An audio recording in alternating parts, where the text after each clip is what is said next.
È da un po' che dovevo festeggiare un traguardo per me davvero speciale. I miei primi 100 iscritti.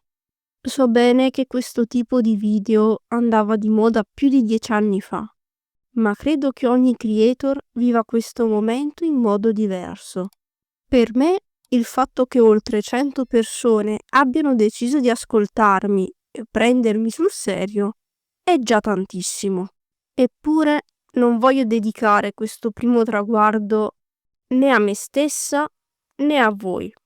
Non perché non ve lo meritiate, anzi, ma c'è una persona che ha avuto e ha ancora un ruolo fondamentale in ciò che sono. A questa persona voglio dedicare un piccolo omaggio.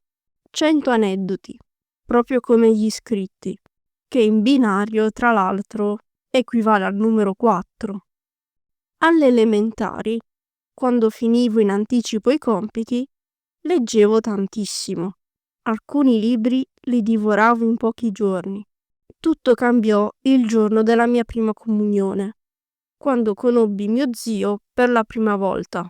Avete presente quei parenti un po' particolari che fanno regali altrettanto insoliti? Ecco, lui mi regalò un Nintendo DS, ovviamente craccato e pieno zeppo di giochi. Da quel momento la lettura passò in secondo piano.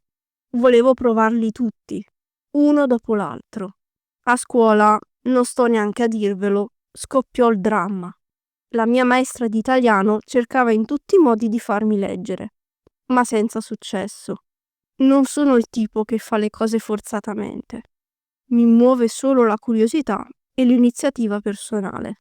Non era che non mi piacesse più leggere, semplicemente in quel momento c'era qualcos'altro che mi attirava di più e fu proprio in quel momento che quella persona mi disse una frase che ancora oggi mi risuona in testa.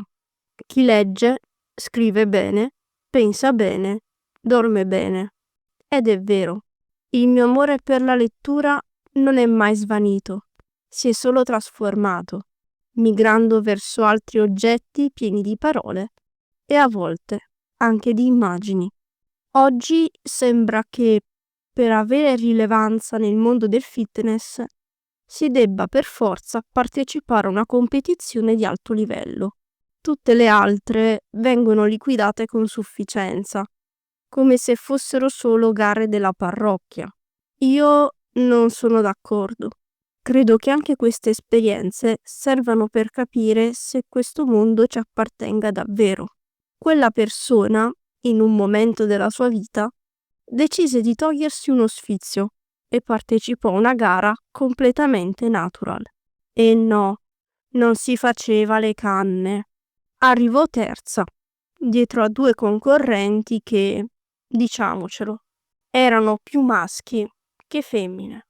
Anche se non ne volle più sapere nulla di quel mondo, quella foto e quel trofeo per me restano una grande ispirazione.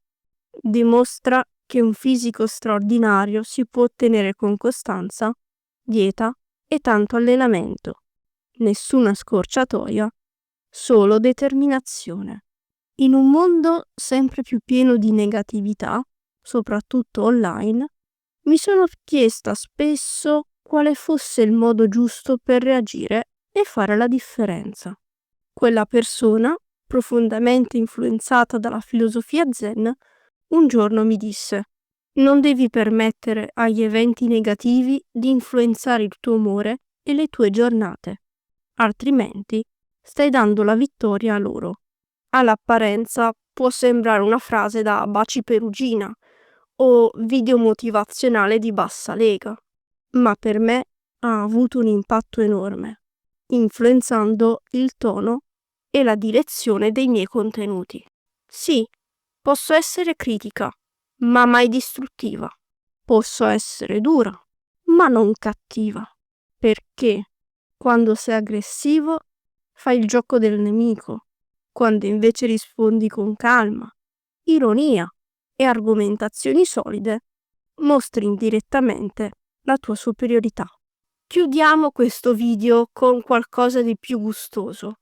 Dovete sapere che una delle passioni di quella persona è cucinare.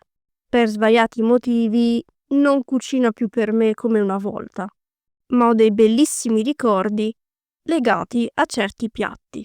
La carne in brodo, l'agnello al forno con le patate e tutti quei piatti a base di legumi, ceci, lenticchie e via dicendo. Quando è un po' svogliata e magari usa ingredienti già pronti, ha sempre una scusa pronta. Io conosco un metodo più semplice e in fondo ha ragione.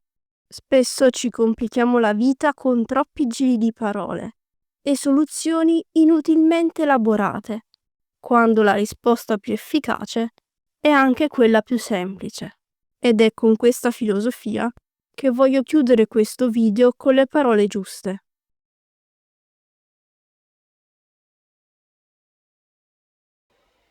Auguri, buona festa della mamma.